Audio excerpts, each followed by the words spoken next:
আগামীকাল আফগানদের বাংলা ওয়াশ করতে মাঠে নামছে টাইগাররা। তবে এই ম্যাচ বেশ হালকা করে নিচ্ছেন সিমন সালাউদ্দিনের দল, তাই একাদশে আসতে পারে দুই বড় পরিবর্তন। বিশ্রামে রাখা হতে পারে এক গুরুত্বপূর্ণ খেলোয়াড়কেও। সেক্ষেত্রে বাংলা ওয়াশের মিশনে কেমন একাদশ নিয়ে মাঠে নামছে বাংলাদেশ, তা নিয়ে আরও শুনুন প্রতিবেদনা। তথাকথিত এশিয়ার দ্বিতীয় সেরা দল নাকুচু জোনাথন ট্রটের আফগানিস্তানকে হোয়াইট ওয়াশ করতে মাঠে নামতে যাচ্ছে বাংলাদেশ। সিরিজ জেতার পর শেষ ম্যাচে নির্ভার টাইগাররা, তবুও একাদশে আসতে যাচ্ছে বড়সড় পরিবর্তন, বিশেষ করে পেস বোলিং লাইন আপে। নরবরে ব্যাটিং অর্ডার নিয়ে খানিকটা দুশ্চিন্তা তো থাকছেই। সব দিক মিলিয়ে এই মহাগুরুত্বপূর্ণ ম্যাচে কেমন হতে যাচ্ছে বাংলাদেশের সেরা একাদশ, সেটাই দেখে নেওয়া যাক একে একে। ভিসা জটিলতায় সৌম্য সরকার এখনো দেশে। সিরিজের সবশেষ টি-20তে যথারীতি বাংলাদেশের হয়ে ইনিংস শুরু করতে নামবেন পারভেজ ইমন ও তানজিদ তামিম। প্রথম ম্যাচে 109 রানের দাপুটে জুটির পর দ্বিতীয় ম্যাচে দুই ওপেনারই 2 রানের বেশি করতে পারেননি। আবারও যদি জ্বলে উঠতে পারেন তারা, তাহলে দাপুটে জয় নিয়েই আফগানদের হোয়াইট ওয়াশ করতে পারবে টাইগাররা। নাম্বার 3-এর দায়িত্ব সামলাবেন সাইফ হাসান।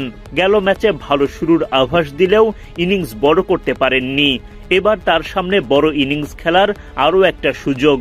অধিনায়ক জাকের আলী অনেক ক্রমেই অফ ফর্ম থেকে বেরিয়ে আসছেন। আত্মবিশ্বাস বাড়াতে টাইগার কাপ্তানের প্রয়োজন একটা বড় ইনিংস খেলার। অধিনায়ক হিসেবে নিজের প্রথম সিরিজে প্রতিপক্ষকে হোয়াইট ওয়াশ করার সুযোগ হাতছাড়া করতে চাইবেন না জাকের। শামীম পাটোয়ারি বরাবরের মতোই নিজের জায়গা ধরে রাখবেন, তবে মিডল অর্ডারে কাউকে বিশ্রাম দিলে সুযোগ মিলবে তাওহিদ হৃদয়ের। নুরুল হাসান সোহান তো এখন টাইগারদের জয়ের মহানায়ক। আগের 2 ম্যাচের মতো এবারও যদি সোহান ম্যাচ শেষ করে আসতে পারেন, তাহলে আফগানদের হোয়াইট ওয়াশ আটকায় কে? স্পিন বিভাগে দলকে দারুণভাবে এগিয়ে নিয়ে যাচ্ছেন রিশাদ হোসেন ও নাসুম আহমেদ। সঙ্গে তাদের টুকটাক ব্যাটিং সামর্থ্য দলের জন্য বাড়তি পাওয়া। আফগানিস্তানের ব্যাটারদের ভরকে দেওয়ার দায়িত্ব থাকবে যথারীতি তাদের কাঁধেই। পেস লাইন আপে বড়সড় পরিবর্তন আসতে যাচ্ছে। সুযোগ কাজে লাগাতে ব্যর্থ মোহাম্মদ সাইফুদ্দিন একাদশ থেকে ছিটকে যাবেন। ফিরবেন তানজিম সাকিব। টানা ম্যাচ খেলা মুস্তাফিজুর রহমান বিশ্রামে যেতে পারেন। সেক্ষেত্রে ফিরবেন তাসকিন আহমেদ। সঙ্গে আগের ম্যাচের সেরা খেলোয়াড় শরীফুল ইসলাম তো থাকবেনই।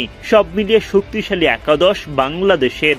রবিবার রশিদ খানদের বিপক্ষে সিরিজের তৃতীয় ও সবশেষ টি-20তে জাকের আলী অনিকরা মাঠে নামবেন বাংলাদেশ সময় রাত 8:30টায়।